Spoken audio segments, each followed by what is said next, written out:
Hello, everybody. Welcome to Roehampton University and welcome to the launch of the Roehampton Climate Network. And what we're going to do this evening for this 1 hour is that we're going to talk about how we can all work together, share inspiration and hope. And before we start, I'd like to say a very happy Earth Day to you, 22nd of April, 2021. Earth Day continues to be a momentous and unifying day with important events since 1970 when it started. So the focus of all these events is to restore our Earth through education and innovation, civic action and personal action, conservation and restoration, committed to the urgency and knowledge creation and dissemination in this area. So I start off with introducing myself. My name is Sunita Narendran. I'm the director of Roehampton Business School, and I will be chairing this session on behalf of the Vice Chancellor, who unfortunately is unable to be here this evening. So I'll try to do my best to do as good a job that he would do normally if he was here. So no stress for me at all here, all right. So what we're going to do is that the context of this, why did we start this network and why is this network so important to us in Roehampton, is that we think, and I'm sure you will agree, that humanity is facing an existential crisis. There's a climate emergency, and it is in the forefront of policy making across the world. And the path to net zero has to be interdisciplinary, as you will agree, and it has to be a joint endeavor between the people, the parliament, government, and business. So what is this format? It's from now until 7 o'clock, including time for your questions. We will have a 1 hour discussion between 4 professors. I'm going to introduce my 4 professors to you. The event is of course live streamed, and I'm going to start with the professor who's at the left-hand side of my screen, Anne Robertson, professor of ecology, and who's studying the effect of climate change on groundwater ecosystems and all those little creatures that are so important to this earth.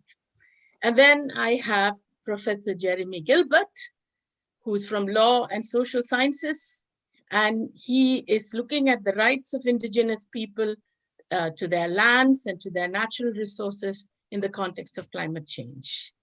And then I have Professor Molly Scott Cato, a professor in green economics from my school, very proud to have Molly as part of my team, who's looking at redesigning the economy so that it maximizes human well-being with the minimum use of energy and resources without threatening other species and habitats. And then I have Professor Shelley Trover from Humanities, who's looking at the insights into the complexity of human interactions in the area, and who's going to pulling together all of the work that is being done by other disciplines to talk about how humanities is a very critical area in the study of climate change and the effect it has. So without spending too much time anymore, and without standing between you and the professors and their discussion, I'm going to move on, and I'm going to invite Jeremy to give us a brief overview about COP26 event in Glasgow in December. And then I'm also going to ask Molly to contribute. Thanks, Anita, and good evening, everybody. Just to make it brief and to place a little bit why the 4 of us are launching the network. As you might know, in Glasgow in November, there will be a big event, which is COP26. So COP stands for it's basically the conference of the parties. So these are the states parties to the United Nations Framework Convention on Climate Change. This usually happens every year, but of course last year, because of the pandemic, it was postponed. So there's quite a big momentum, not only because it's the first time that it's taking place in the UK, but also because now it's been 2 years overdue. Of course, the emergency is getting worse, and we are basically in a big need for the government to come together to be a bit more serious about the emergency. You might have heard in the news today, the new administration in the US is already pushing hard to join what they left 4 years ago. So why it's important to react now? It's because it's every year that this is happening, but COP26 will be extremely important because in 2015, the Paris Agreement was adopted. There was a lot of promise made in that agreement, and states are supposed to come back to really make those promises a bit more meaningful. And that's what started a little bit today with the US announcing what is their plan. All the governments that are basically party to this convention will have to do the same. You might, if you live in the UK, you might have followed this, that the UK government also is gearing up to promise what will be the target. So there's a lot of expectation basically with what's happening in November, not only because the US are back, but because all the states have to put their national plan of action in place. They will announce what the carbon emission targets they will reach. There's also I would say what this COP is specific, it's because it's placing itself in the so-called context of the green recovery. All the states are starting to have their own take on what does that mean. Molly probably will be talking more about this, but COP26 will represent a big momentum in the sense of there's a lot of rhetoric going on this, on green recovery, what it means. And in November, that probably will be time for the government to really explain to the world and in a legal manner, because we have to bear in mind that it's a legal document that we're talking about, what will be the next few years. So all this has basically triggered all of us to react and see how much work universities and academics can do to support what's happening. Before let maybe Molly talk more about this, the role of universities, say that we are not the only university. There's a network of universities that are joining together to support what will happen in Glasgow. It's important on few levels. Not only we are teaching institution, and we have a big role on this. You might have listened to Greta Thunberg today on TV. She's 18. I mean, that generation is coming to university next year. We have to be ready for them. So I think that's also part of this. And so there's COP26, but also there's the larger, the next generation is really, are the leaders of, they're really the one making the change. And we are the provider of this education. So we felt that we need to react. And we're going to talk more today about the research, which is also an important aspect. There's so much controversy. I'm talking about the law. But as you saw, the politicians and scientific are a bit on the battlefront on this. So there's an important space for the academic knowledge to be leading. And lastly, I think it's an important element that universities themselves are also players in the carbon and the fight against climate. So there's also something we want to touch on, what is the role of universities in terms of the net zero goals. So yeah, that's in a nutshell, trying to explain why the COP26 is relevant to our network. Molly, should I turn to you to maybe add more on the network and the way? Sure. Well, I'll just quickly say something on what's happened today on the COP and then move on to the network, although probably you've done a lot of that already, explained why we're all here today.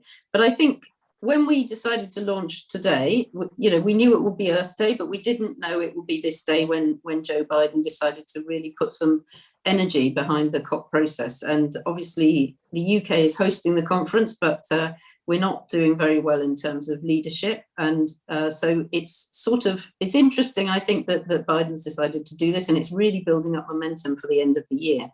So as Jeremy said, the COP process is an international legal process, and we need that because climate change is a global problem. So we have to address it at the global level. But obviously that makes it incredibly complicated, and it can feel a little bit overwhelming. But I would say that, yeah, and the fact that it's COP26 tells you it's taken quite a long time to get this organized. And we've had a lot of COPs along the way.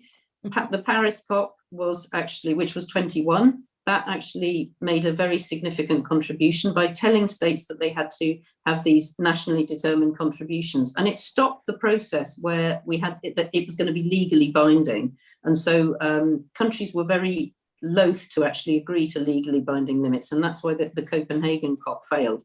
But what Cristina Figueres did in Paris was to say, well, we won't do that. We'll sort of let you say what you can achieve, and then you can compete with each other. And actually that process seems to be working amazingly well. So now we're seeing this sort of race to the top in terms of what countries think they can achieve. And we're also seeing quite a lot of diplomatic leverage to bring China into the picture.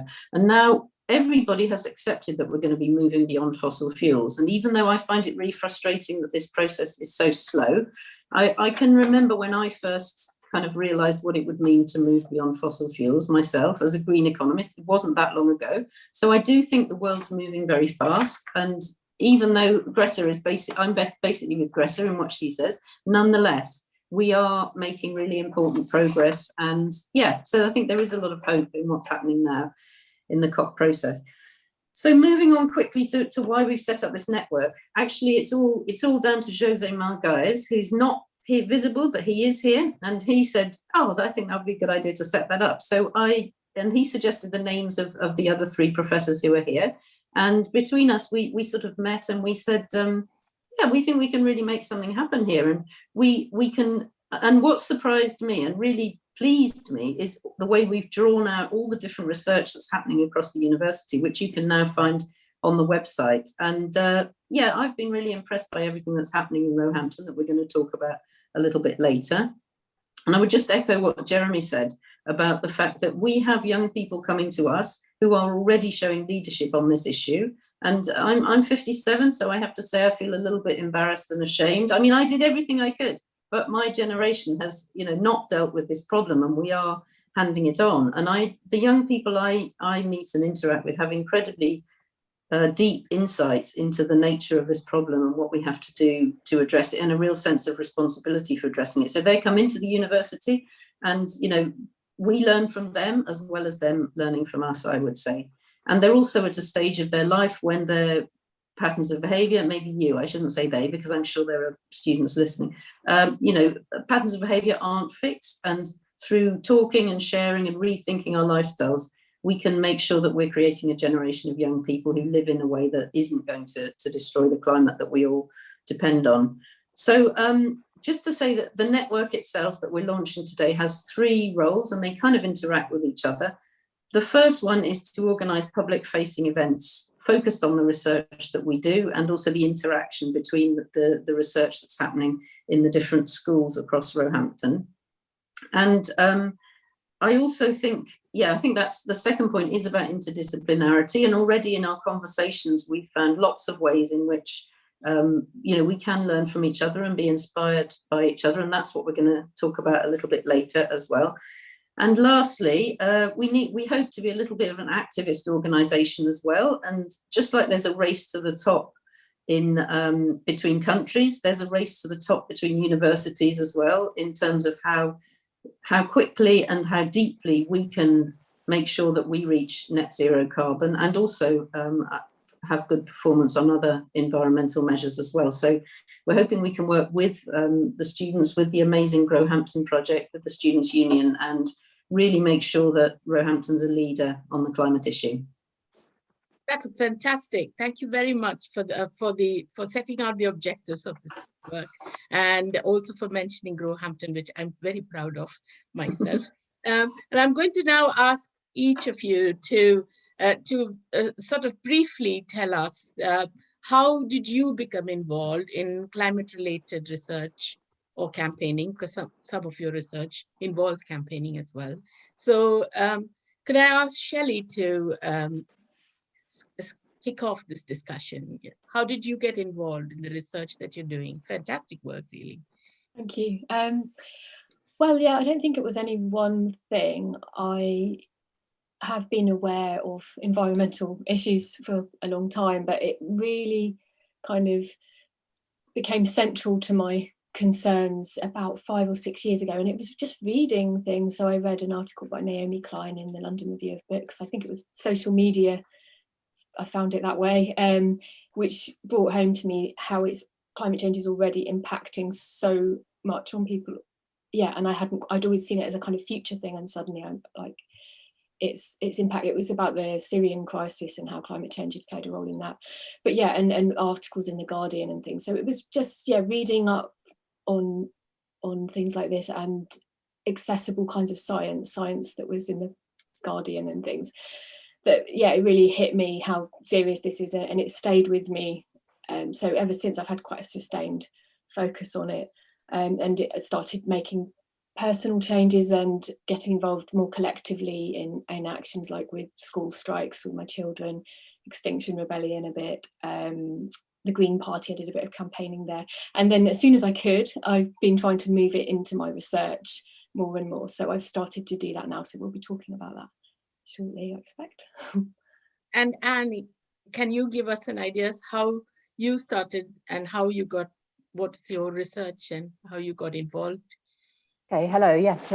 Well, I'm an ecologist by training. I still am, that's my research area. And ecology is all about interactions of organisms with each other and with the abiotic environment, so the physical environment. And there's a huge emphasis on the sort of interconnectedness of the system. So we're sort of trained to think holistically, if you like, to look at how one element or changes in one element might affect another element of the ecosystem. And of course, if you think about climate change or environmental change more generally, then that is absolutely what ecologists do. So, you know, we look at in our research about the effect that changing temperature has on the ecosystem or on an individual in the ecosystem, and how that has ramifications throughout the whole food web or whatever. So in a way, ecologists are in a brilliant position, if you like, to think about climate change, because it's what we do. And people like Shelley then look at the impact of your research and your science on people. And yeah. So moving on to people, and there are some people who are getting dragged into this crisis, even though they are not contributing to it. So I'm going to move to Jeremy to talk about the indigenous people and their rights and your work with them and the tremendous work that you're doing to help them. And how did you get involved in this research? Fascinating research, Jeremy. Well, as a lawyer, you get involved in litigation, and it clearly became clear that every fight for indigenous peoples, indigenous communities, is about the right to their land and natural resources.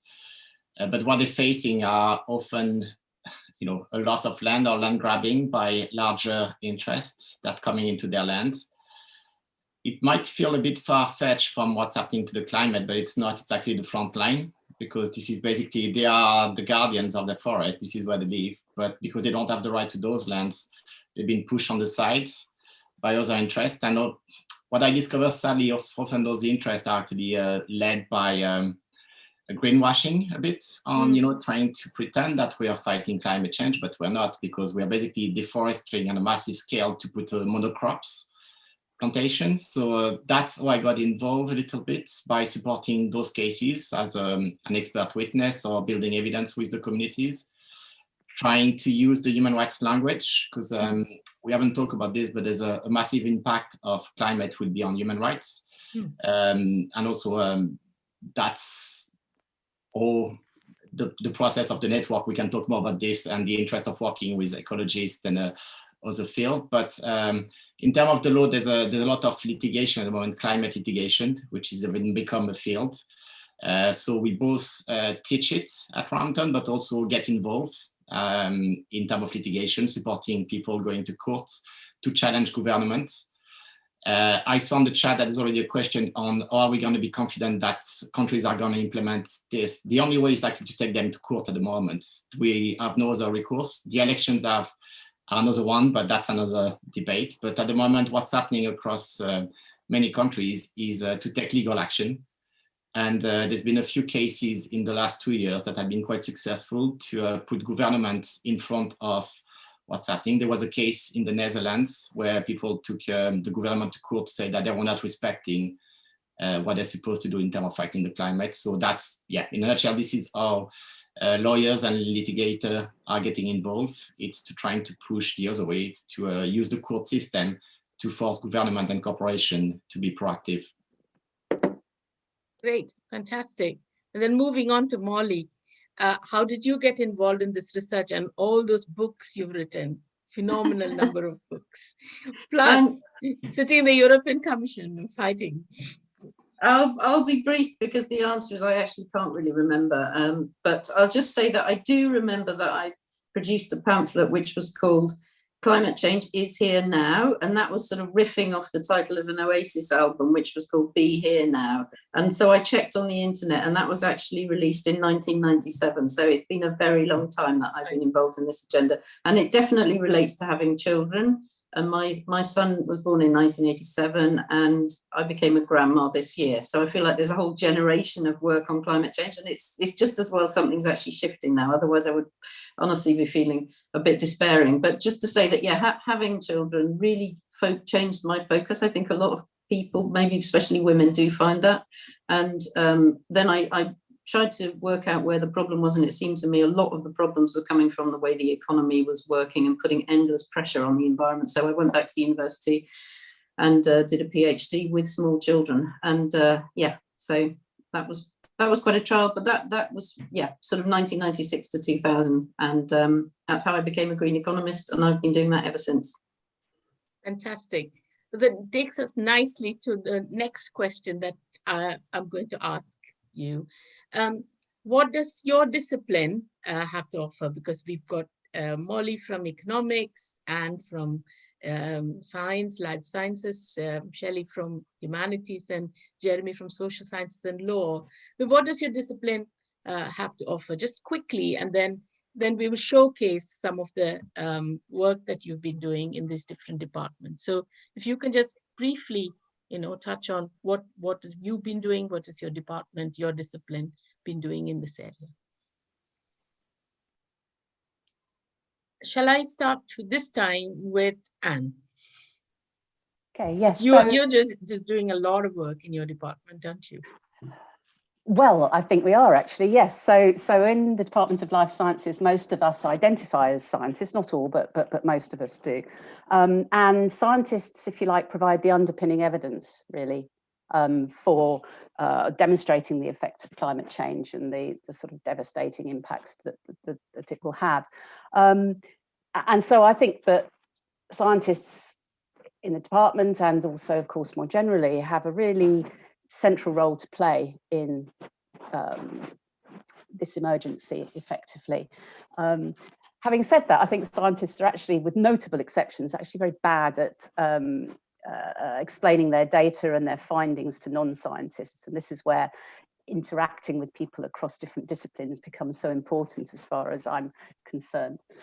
Scientists tend to work on the balance of probabilities, so it doesn't quite sound very snappy when you say, well, we're 95% likely to do something as a result of this or whatever. But there is a lot of work going on in the department. Just to mention one or two before perhaps focusing in. So colleagues of mine, for example, Isabel Aguez works on fish, stickleback fish, and she's focusing in on populations at the edges of their range, so at the edges of where they occur. And because of that, she should be able to discover how these populations are changing in response to climate change. And that's a very important thing, because sticklebacks, like many other species, are changing where they occur as a result of climate change. As it gets hotter, they're moving geographically into areas within their thermal tolerances. So understanding what matters to them and how they respond to that climate change is actually very important. Then we have a group of people looking at social organisms, for example,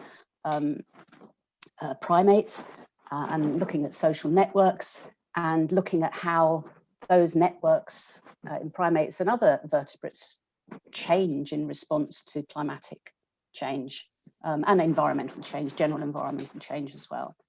And there are many other examples. I'm just not sure how long I should dominate the conversation. You're doing some work on microplastics, aren't you? And yes. Do you want to just quickly tell? Yeah, I'll try and make it quick, but yeah. difficult actually. But yeah, so we are in the department are just starting a project on microplastics, which is another very sort of interesting area, if you like, that has quite strong relationships to climate change, as a matter of fact. And we're focusing on groundwater. So groundwater might not be at the top of everyone's agenda, if you like, but it's incredibly important, even though we don't think about it very much. So just to give a sort of small fact, about 2.5 billion people every day depend entirely on groundwater for their freshwater needs. So it's a really important resource for humans. And of course, it also is a habitat for animals who live in groundwater. And it's a really good example that I was talking earlier about the way in which ecologists are interested in interconnections and the way in which one element of a system affects another element and so on. Groundwater is very connected to surface waters. So they're strongly interacting with rivers, they're strongly interacting with the land, and that is where the microplastics are originating from. So they're coming from the land, from rivers, sinking, if you like, down into the groundwaters. And what we're going to be doing is looking at, first of all, where those microplastics are in groundwaters, because believe it or not, nobody really knows at the moment. That's complete, new territory, if you like. And importantly, how those amounts that we expect to find will change through time. So what will be the scenario in 50 years time, 100 years time, whatever, modeling, in other words. So that's one element. And then another element is actually seeing how those microplastics are incorporated into groundwater food webs through feeding or whatever, and what impact those microplastics have on the groundwater food web. And that is important because groundwater food webs provide quite important ecosystem services in terms of water cleaning and so on. And so it's very important to know how this contaminant is going to affect that. And that's quite strongly related to climate change, because groundwater is very stable environments, but nevertheless, as temperature rises now and in the future, gradually groundwater temperatures will also rise. It's a sort of, it'll happen slowly, but it will happen.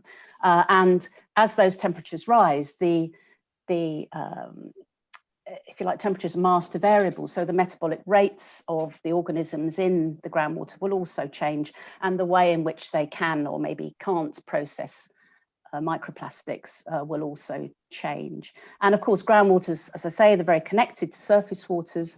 And one of the, it's not really byproducts, but one of the results of climate change is that we're expecting climate to get, first of all, drier in some areas. And secondly, it sounds a bit counterintuitive, but secondly, wetter. So what will happen is that the rainfall, if you like, will increase in intensity. So it won't happen very often, but when it does happen, it will pour down. And certainly in the UK, that's not necessarily something we're very used to. And that will have knock-on effects through the rivers, if you like, to groundwater, because microplastics will travel down into the groundwater during those episodes at a much greater extent. And so, that's why I was saying that's how we'll be hoping to predict the concentrations of microplastics in groundwater in the future. So, but we're right at the beginning. If you check back in 2 or 3 years, maybe we'll have some more concrete information. Fascinating. So I'm going to jump right across to humanities, and I'm going to ask Shelley to talk about. I mean, when we talk about humanities, people say, "What has humanities got to offer to climate change?" And so here's what. I mean, you're doing some fabulous work. So maybe we can focus a bit on your project on oral history interviews and to investigate how literature influences. Yeah, well, I'd like to go back to a point Anne said as well about the science and communication of the science and how that's sometimes difficult. And yeah, despite the absolutely overwhelming scientific consensus that climate change is caused by humans, I met someone recently last weekend who agreed that climate change was happening, informed me that it was not caused by humans. So the message still isn't getting out there. So one thing the humanities can do is think about that. I think about communication, the science isn't enough on its own, it seems. We have absolute scientific consensus, and we need to think how this is communicated, how to engage people in a big way, like 400 years, no, a long time ago. We're far too slow. So one thing, I think the humanities has a lot to offer, but one thing is this thinking about the communication of science and yeah, how to engage people. And there's lots going on in the department similarly, and of course the School of Humanities. So just a couple of examples. We've got Raquel Dini doing great work on waste. She's published on waste in all sorts of ways. So we might think about microplastics as one form there, air pollution, CO2, of course, is a waste product. We also, and Raquel's got this international network thinking about this. Peter Jaeger, a poet in creative writing, he works on the ideas of recycling texts and critiques consumer culture and disposable goods with all the waste that entails. And my own work, I've been working with libraries last year particularly, and I think of libraries as a kind of big recycling things. They recycle books, they recycle stories, it's sharing. It's instead of landfill and production of more and more books, which of course are made out of trees, we can share and recycle books, and it's a very old traditional way of thinking about that. So yeah, I'm really interested in libraries and about books. As a literature scholar myself, I'm interested in what kinds of books libraries and other organizations, what kinds of books work to engage people in these issues. Yeah, so there's a lot of books, there's a lot of work now, like youth literature, Greta Thunberg, coming back to her, no one is too small to make a difference. That was published a year or two ago, wasn't it? There's a lot of literature with the youth, as Molly was also saying, you know, there's a lot of interest, and we tend to assume this is a good thing. There's also nature writing, activist writing, of all kinds. But there's actually not much research yet on what happens when people do read these books. Do they then go and save a forest if they've been reading about forests? Or actually do they just kind of escape into their book and then think, oh, well, you know, it's kind of okay. Yeah, I'm interested in what difference literature does make in engaging people. Should I stop there? I want to make sure. I mean, it's fascinating, but we've only got an hour, and so I'm going to ask Molly, when you talk about books and narratives and critiques, I'm going to move on to Molly to what do we have to offer, Molly, from business and economics? We've got a lot to offer from the business school, but economics, I fear, has historically been more a part of the problem than a part of the solution. And as you said, my work is focused on creating an economy that maximizes human well-being and keeps us in balance with the planet and the other creatures that we share the planet with. And I have to say that traditional economics hasn't really done that. In fact, I would say it's done the opposite. But I would link back to what Anne says, which is, I think what economists are really good at is thinking about systems. And I think and I have noticed that more recently, once they kind of get it about climate change, actually they've got quite a lot of useful intellectual skills. So I would say that's a work in progress. But I just wanted to briefly talk about 3 people in the business school who I think are doing really great work. Make sure you talk about me. I'm afraid you're not on my list this time, Sunita. I had a feeling, yeah.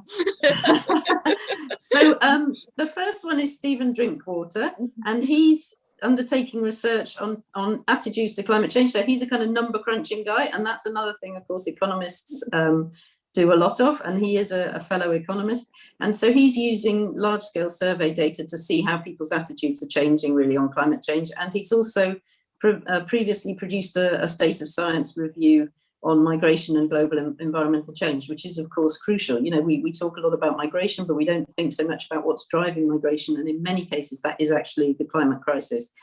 Then there's Gabor Szarlos. I'm always a bit nervous with Hungarian names, but hopefully I've got that right. And he works more on the social side, and he's developing a responsible energy citizenship model and working with young people to assess how much they're aware of the climate crisis. And he then compares that between what's happening in Hungary and in the UK, and thinking about how leadership would work and leadership models to tackle the climate crisis. And lastly, there's Rodrigo Silva de Souza, who I was very proud to supervise when he did his PhD. It's a really terrific PhD, and it's focused on risk and accounting for risk, including in the climate crisis. And that is, I can tell you, because I had to think about that a lot as his supervisor. It's a real mind-bending area, but really crucial, because a lot of what's going wrong when we think about the climate crisis is that we're simply not capable of assessing the risks accurately. And so Rodrigo is, as an accountant, he's focused on risks and how to account for them. And he's supporting, so he is originally from Brazil, and he's supporting the creation of the Brazilian Alliance for Sustainable Finance and Investment. And he still continues to cooperate and work with his university where he did his first degree, which is in Bahia State. And he works with colleagues there and also with colleagues at Imperial College to develop a climate risk course so he can share his expertise with other accountants. So that's something to be proud of. I think we've got some good stuff going on in the business school. Good stuff, absolutely. Talking about risks and safeguarding people from this, I'm going to move that to Jeremy, because that's what social science and law is all about. What can you give us an idea as to work that you guys are doing out there, law and social science? Yeah, and I'll be brief because I might have preempted that question with my earlier answer. So we support a lot of litigation, as I said, so that's one way, is to support people to get legal cases, but maybe to talk more about colleagues in the department. We have a human rights center in Roehampton, and I'll give you an example. Last night there was an event on the people that might have followed. There's a new bill in process in Parliament to curtail protest in the UK. That would have a massive impact on the XR, for example, or people taking protest on, the fact that one might not do what they need to do in terms of climate. So that's one way to support the policy space in terms of what's happening to our right to protest, the right to push the government. So yeah, I would say between litigation and the social aspects of the public space and what it means, this is what the social science department is trying to cater for. We also think it's important to talk also about the teaching probably. We teach also on the climate justice and the meaning of environmental crimes. I don't know if colleagues came across this, but there's a term called ecocide, which is the idea that a crime against the environment, and climate could be one. It could be considered as a crime against humanity. It might sound far-fetched, but it's actually a push by 22 states to make it a reality in law. So this is the kind of initiative that the department is getting involved by supporting, either fact-finding or brief and policy or investigation into a court litigation cases. Just to give you a taste. Fantastic. But let not our audience think that we work in silos, because we also be working with each other, I can notice. So I'm going to move this discussion on to the interdisciplinary kind of work, and the knowledge and insights when you have collaborated with other disciplines in tackling this issue of climate change. So I'm going to ask Anne and Jeremy to talk a bit more about their joint project. So can I ask you both? I'm going to let you decide who's going to start the conversation, because we'd be interested in knowing more about this joint project you're doing, exciting project. Jeremy, you start and I'll add to it. Maybe because it will be a way to explain how did that happen. Actually, it's talking about what I just said. The role of law and policies. We know that sadly it's a driver in terms of what's happening in the climate emergency. And clearly there's a lack of understanding of the science, as Anne mentioned. So that's a starting point for academics. We are the one that can actually do this collaboration. And I have to say, coming from the law perspective, it's and the policy would be the same. And I'm looking at Molly, but it's probably the same when you work as MAP. It works a lot in silos. So what I mean is one day you're going to have a policy on biodiversity, then one on the rivers, then one on the water, one on the plastic, and then one on climate, but they don't relate. So what I learned working with Anne, is the system can't be divided. It doesn't work the way the legal system and the policies are done. An ecosystem works as an entity on its own. So the fact that we have something on climate, for politicians are going to focus for a few months, and then that will be something else. There will be, because the next big conference will be on biodiversity, which is one of the big other convention on the radar. So I think going back to a collaboration, this is where academic can step in. This is where we can challenge those silos that's happening in law, especially. So one of the projects we are working on with Anne at the moment is looking at the new idea of giving rights to nature. So, we all have human rights as human. Whether they work or not, we can spend a lot of time discussing this, but we have those rights. nature doesn't really. Nature is always protected because we think we should protect it for our own benefits. So the idea of the right of nature is actually to give right to nature, to say that, you know, a river, for example, has rights, and Kate will give the possibility to the river to take the government or corporation to court if it gets polluted. That sounds, again, a bit of a far-fetched dream, but a lot of lawyers are pushing for this quite hard. The UN is very interested by this. But what we discovered is there was a lack of collaboration between the disciplines. It was led a lot by legal scholars, of course, but also philosophy and anthropology. But there was not much involvement from the ecology side. So the project that we are doing at the moment with Anne, and there's 6 of us, so it's a larger project. We also have a colleague in humanity, Neil, who is a philosopher. That is basically taking this approach and trying to discuss, because, you know, it's not that easy actually to collaborate between science. Concepts that we might take for granted in our field are not so easy to understand across. So I think universities have probably a big role, because this is where we have the space to do that. And this is one of our missions, is actually to make it possible, because we can't rely on going back to lawmakers and politicians. They are not going to be the people that are going to do that job. So the project is trying to do this and think about, could it work in practice? What are the next challenge in terms of making this a reality? Could we have a river, like for example, in London, could the Thames become a person that is able to go to court to protect itself? That needs insight from ecology, insight from sociology, from anthropology, from humanities, and so on. So that's a little bit what the short project we're doing at the moment is trying to do. But Anne, maybe it would be good if you heard from your side. Yeah, well, I was just thinking when you were saying, could the River Thames be a person? Of course, there is historically, people always used to refer to the River Thames as Old Father Thames, you know, and there's these pictures of Old Father Thames being, you know, walking about or whatever. But for me, this project that Jeremy leads has been absolutely phenomenal, in the sense that it really has, I sort of knew it already actually, but it really has opened my eyes to the different ways you can approach a particular topic, and how much the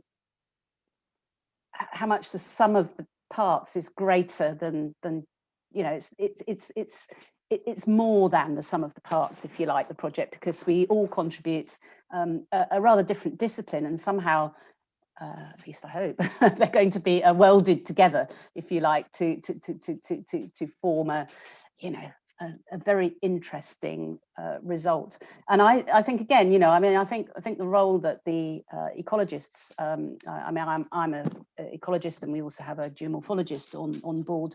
I mean, our role, if you like, is partly to try and provide evidence as to how, or to think about how we could get evidence as to how this approach might or might not result in better quality, if you like, rivers in my case, but any sort of ecosystem really.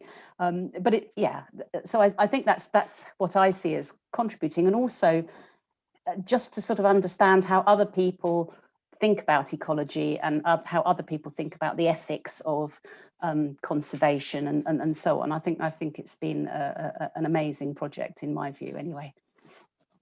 It's absolutely brilliant, because you're providing the evidence to Jeremy, and Jeremy's then taking that case to fight for it. Yeah. So it's yes. I mean, that's how I would yes. sort of look at it. Yeah. And then that sort of leads me on nicely to how have you used inspiration from other disciplines in your work? I mean, here's an example. Your work in ecology is inspiring Jeremy. Jeremy's work is inspiring you. But I'd like to draw Molly and Shelley into this conversation as well. I mean, how did you use inspiration from other disciplines, Molly, to inform your work? Well, I think, as Shelley already said, the science and the evidence from science, from the hard sciences, if you like, is absolutely crucial in actually the work I've done as a politician, but also the work I've done as an economist, persuading people that we need to organise the economy in a different way. Because if we didn't know what Anne and her colleagues are telling us, then why should we change anything? So that's absolutely fundamental, I think, to the climate crisis. But I've also worked with Indigenous people and with this idea of rights for nature, and I've actually worked with the Guardians of the Forest, again as a politician, and that was incredibly inspiring. Of course, it's not just about the Amazon, it's also about rainforests in Africa and in Asia. And you know, they have this worldview that we belong to the earth doesn't belong to us. And when that first came into my head, it was mind-blowing and just a bit confusing, but over time it really settled in, and now I see the world that way. And I find I've learned so much from the Indigenous perspective. It's been, I mean, I did a lot of fighting for them on various political issues, but I feel I got far more in back than I ever gave. And I just wanted to say on the issue of ecocide as well, that was actually the life work of Polly Higgins, who was a dear friend here in Stroud, and unfortunately died really young, and it was the anniversary of her death yesterday, so it would be nice to remember her at this event. And then moving on to Shelley, here I'm not sure whether this is inspiration or relaxation, but obviously, you know, literature is crucial to everything that we do. How would we survive if we didn't have books to read or listen to? And there are some specific books like Solar by Ian McEwan, which is about the climate crisis. I don't know if that features in your work, Shelley, but I also think books where people really imagine the possibility of very different futures and the possibility of change, that's really helped me in my work. And one I love is Woman on the Edge of Time by Marge Piercy. If you haven't read that, I really recommend it. It's kind of a bit stuck in the 70s, but there's just this great way in which I think these 4 grandmothers in San Francisco just decide they've absolutely had enough, and they just say, stop it all, we're going to change everything. And they create this absolutely amazing world. And it's sort of like, it's like similar to science fiction in the way, you know, in Star Trek, they have a thing that's now what we all have in our pocket as a mobile phone, but they thought of it in the 60s. And it's a little bit like that, but reimagining a sustainable world. So yeah, I found that very inspiring. So I'm going to move on to Shelley, because you made lots of references to Shelley. So I'm going to ask Shelley, how does inspiration from other disciplines, how does that influence your work? Yeah, very similar in some ways, like, yeah, the science really. And actually I was remembering James Lovelock's Gaia theory when you were talking, just that sort of decentering of the human and thinking of the earth as something we belong to rather than it belonging to us. Yeah, I remember encountering that a while back, and kind of shaking up my sense of what humanity is, and yeah, actually I'm going back to the importance of the humanities now, but I think another thing the humanities does is help us interrogate Western concepts of humanity, and we need to decenter the sense of humanity and see ourselves as part of ecosystems and things. But yeah, going back to the question of what inspired, so James Lovelock's a scientist, isn't he? I think it is kind of good communication of science, as I think I've already said, is really inspiring to me. I was so interested in what Molly was saying about literature inspiring her as well. And I'm going to have to look at Ian McEwan's book. I wasn't actually aware of that one, so that was exciting. Yeah, and I don't think there's a kind of sharp division between science and literature. You know, sometimes they blend more than others, but even Ian McEwan's book, I'm sure, is informed by science in some way. There's no, we kind of, as children, we end up having to choose a scientific path or a humanities path usually, and we're not encouraged to bridge those disciplines very often. So yeah, I'm always inspired by trying to bring them together, as I think Alan and Jeremy are doing so well.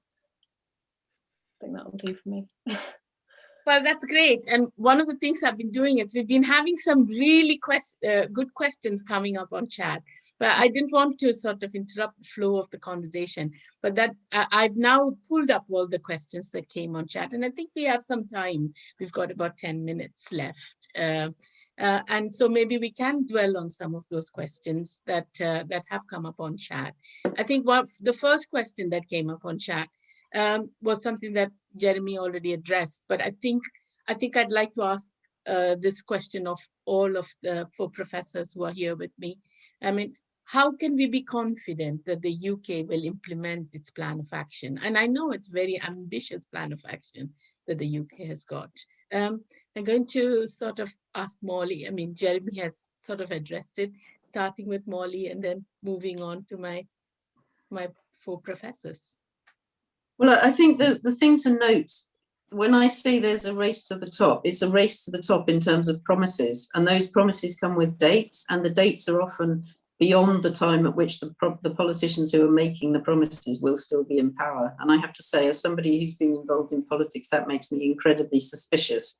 And the other thing to say is that when you're reducing CO2 emissions, the carbon dioxide we release now will stay in the atmosphere for quite a number of years. So the cuts we make this year are so much more important than the cuts we're promising to make in 10 years' time. And a lot of the promises that are made are actually sort of, they need to be front loaded, and they're sort of, you know, loaded far into the future. So yeah, I think when I look at the promises, that I'm always skeptical on both those two fronts. But the British government's you know, promise now to reduce CO2 emissions by 78% by 2030, I think, and no, by 2035 is on 1990 levels. That is a pretty good promise, but there's absolutely no plan to make it happen. And obviously the big areas that we need change are buildings. You know, we need to get all, if you think of all the buildings that are heated by fossil fuels, it's nearly all the buildings we have, and they all have to come off fossil fuels before we meet that target. And then there's transport, and that doesn't just mean switching to an electric car, but it does actually mean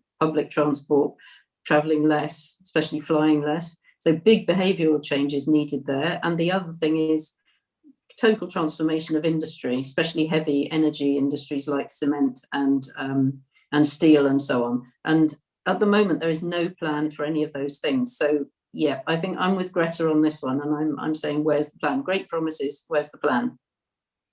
Promise to plan. And what about Jeremy and Anne and Shelley? What are your thoughts on this question? Well, I have to say I'm sort of with Molly on this, but I try and be a little bit more optimistic and think that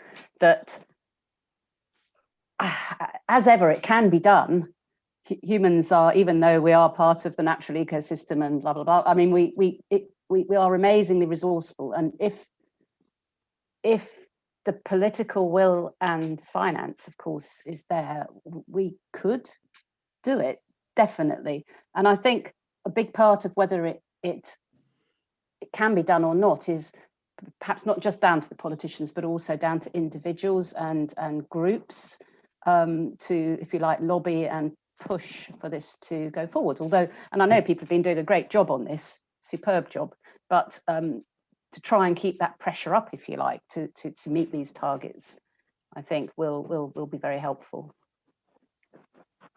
Great. And Jeremy? I think I already addressed this. I think sadly I'm a lawyer, so I speak about taking government and corporation to court, and that's really a strong argument, you know, that we need a strong COP that will allow us to do that, because at the moment it's a bit shambolic. It's a lot of words on paper, but not real legally binding promises. So if that comes, then we might have a way to really push government, but we need those legal documents. So yeah, that's why the COP26 is key. And Shelley?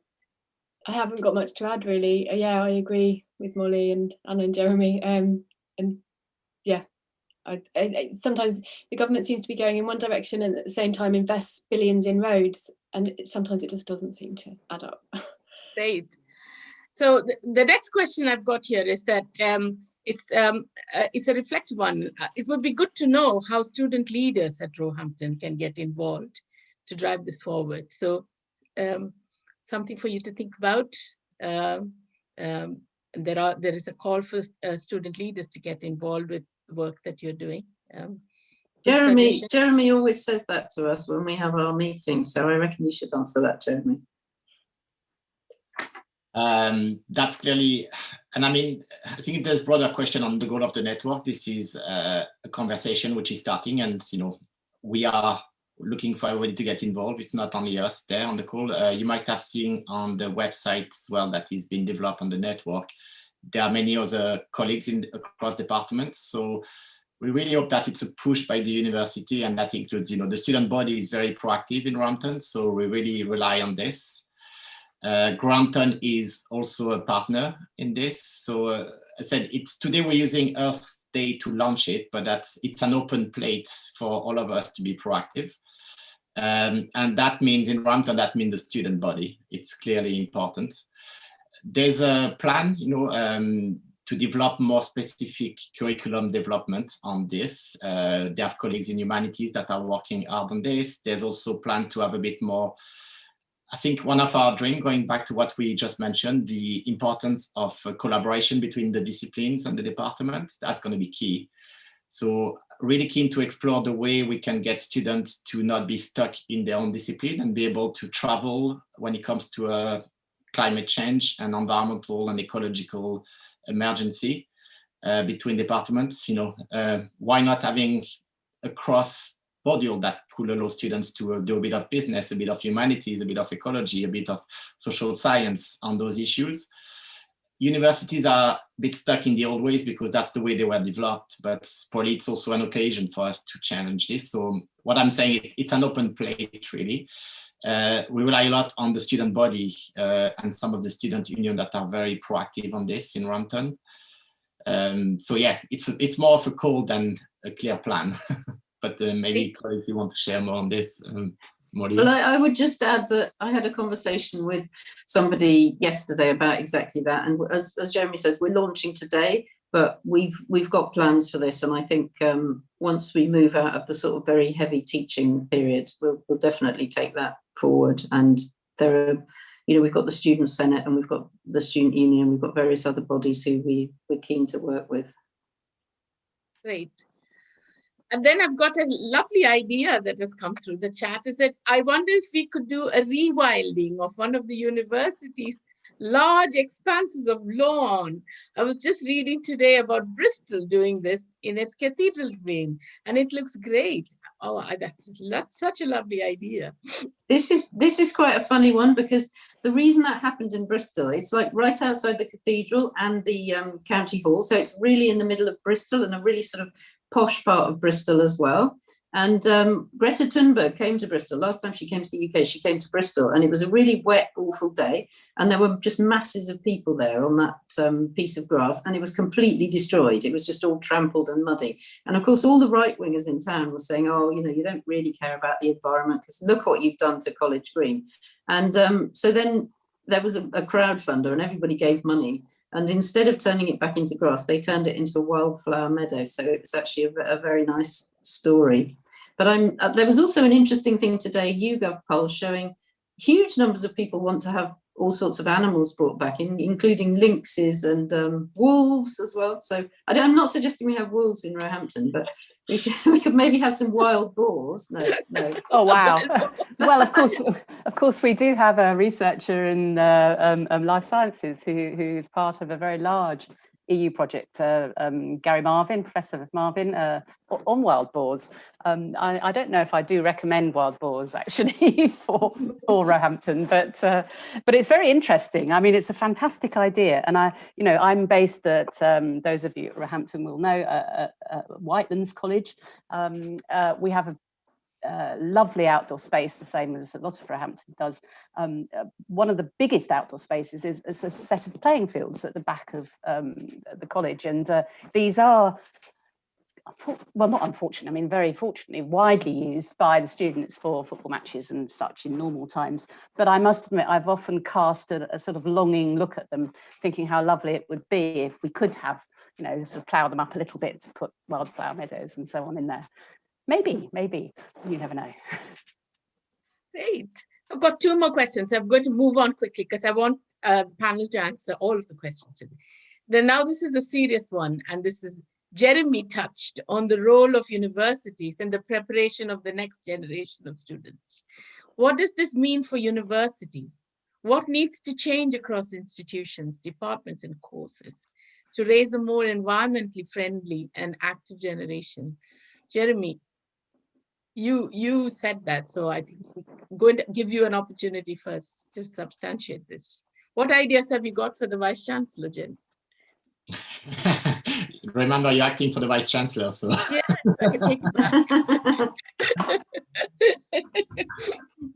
back. think, universities need to be much more proactive than they are, and that includes ourselves. So this is also why the network was launched, and this is why we came together. So as I said, we are there to gather ideas, and one of them is really, as I said, it's to have a much more, I think in the question it says it all, it's across department, and that's always a big challenge. So this is something that we are really keen, and this is why we wanted to have, the four of us to start the discussion and make sure that it doesn't become lost into some of planning activity in one department, and we have only one environmental, niche program. So I think it's important that we make it much more proactive, in the sense that we need to have much more teaching and research visibility on those issues. And I think it's also tied to everything we've been discussing, which is to what extent the students can be part of this, or could it be led. So again, we don't have the answer. We're just launching the idea for everybody to join in. But clearly it's connected to I'm looking at the question, it's the same. Rewilding would be the same. I think Roehampton could be also a great opportunity for us. They are doing an amazing work on campus to do that. It's quite unique to Roehampton, to this kind of student body that has led a change on campus and the way it's done. So we should use that, again, more proactively. Should we push the university to declare an emergency? That some universities have done that, so that could be another way. But again, it's not only on paper, because it could be important for the university to declare an emergency, but then if there's no follow-up action, then it's a bit meaningless. So I think this is what the network that we're launching is about. So yeah, there's no answer yet. There's a lot of will and collective will amongst us to launch this and to reach out. And it's, as I said, it's an open plate, and they're really hoping that the whole university will be pushing behind this. So the next question, and I'm going to stop questions now because we've passed 6 o'clock, so I can't take any more questions, although we've got some really interesting questions coming. How will we engage the students? And then there is a reference to the Dasgupta review. The Economics of Biodiversity recommends universities offer a basic course in ecology to all students and university members. Can we be involved in this? Can I take those? Brilliant idea. Yeah, yes, Molly, take those two questions. And also the previous one, because I think they are actually all quite well connected. And I think it's all about how we educate young people and how we prepare them for the world that they're going to be going into, which is a world of climate crisis and ecological crisis. And so I'm completely with the suggestion from the Dasgupta review, which is that all young people should learn a lot more about ecology and systems thinking. And also that they need to be educated in a more interdisciplinary way. And this is something we're starting to explore as 4 professors setting up this network. And I think it's just like inevitable to prepare citizens of the future that they do understand the interactions between these different subjects, and how we can make that possible within a 3-year course, I think is a challenge, but it's a challenge that we're already sort of committed to. I also like the idea of learning more in the wild, and right from when kids first go to school, and this is what happens in Finland and in countries that actually have really successful education systems. They don't spend all their time in the classroom. So I think that's something else we could try and take up as a challenge. And the third thing I would say is it's the kind of skills you need when you're living in that process of crisis and rapid change. And that's very sadly the world that our young people are going to be moving into. And so I think skills like resilience and being adaptive, and also learning to cooperate with others in a confident way, I think those sort of skills are really vital for citizens of the future. We should be putting them into all our courses. Brilliant way to conclude what I think is a fantastic discussion. I'm afraid we've come to the end of our hour and we've crossed it by 3 minutes. So I'm going to call an end to this meeting. And I'm so glad I came in for John Noel. I thoroughly enjoyed myself. And I think the message we take away from this launch of this Roehampton Climate Network is I want to belong. I want to please make me a part of this network immediately and urgently. And then this whole discussion was all about restoring our earth, through education, through innovation, through civic action, through personal action, through conservation and restoration. So onward, and let's make Roehampton a sustainable university, completely and totally involved in saving the earth. Thank you very much for your discussion, your contribution to my panel. Thank you to all of the audience who were here, and for those fantastic questions that came on chat. Goodbye. go home and only take what you need from the earth and not any more than that. Thank you very much. Have a lovely evening. Enjoy and be safe. Bye. Bye-bye. Bye. Thanks.